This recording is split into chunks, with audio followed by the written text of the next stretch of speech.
Welcome back, multifamily investors. Tracking last week's closed deals in the greater Puget Sound area. Here we got 10 deals ranging from 293 to 2.9. I'm very familiar with a couple of these because I toured them, but they weren't right for my clients, or we weren't going to compete with one of these. But let's dive into these. I'll show you 293 to 2.9 million. So we dive in. This was a total gut rehab flip opportunity for someone. It was listed for 280, sold for cash, closed in 10 days, waived everything, 293. I thought for sure it was going to hit 300,000. My clients wanted to be in the 280 range, thought it could still work, but there was a lot of interest in that. That's a screaming price, especially if you're a savvy flipper contractor. The next one was Tacoma. This one I toured as well.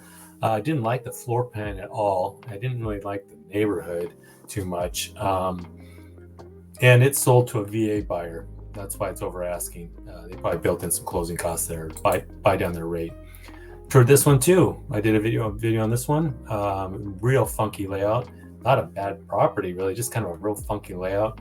Listed for $650, basically sold for $90,000 less, all cash. It probably was tough to finance for some reason too, maybe, who knows. But that thing was in and out of pending a few times, $90,000 less than what they listed. This one in Olympia, I believe was FHA buyer. It's full price, by the way. This one in Everett, they had 4 offers, so it went a little over asking, $615. This one went over asking, multiple offers, all cash buyer at $707 for a duplex. I cannot believe that people would just pay, but I don't know the situation, but to pay $700,000 cash and not leverage even a little bit on something, and more doors, more units, I don't know, but who knows, right? To each his own, and thankfully we all don't want the same thing. It's already competitive enough out there. But $700,000 cash for this nice duplex in Enumclaw. Tacoma, this triplex, $775, sold for $766.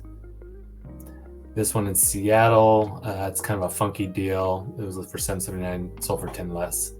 I think that was on the market a while. This one in Pacific, which is South King County area, North Pierce area, if you know, kind of the Algona Pacific area. But this was 246 units for 1.37. So it got a little under asking. They probably renegotiate after getting under contract. And this one was interesting. It sold 2 years ago for 2.3 million and got a little fresh look on there, some updates. And they tried to sell for 3.2 last year, couldn't get it sold, and relisted it again recently for 2.95 and sold for 2.9. And based on the buyer, I'm pretty sure this is probably all cash, 1031 buyer would be my guess. And it was on a 5.5 cap, which is about right for that area. So there you have it. 10 deals happening, 10 closed transactions, and some people exiting from their properties, maybe doing 1031s, scaling up, and 10 buyers, investors taking steps forward to increase their portfolio. Congrats, and thank you for watching.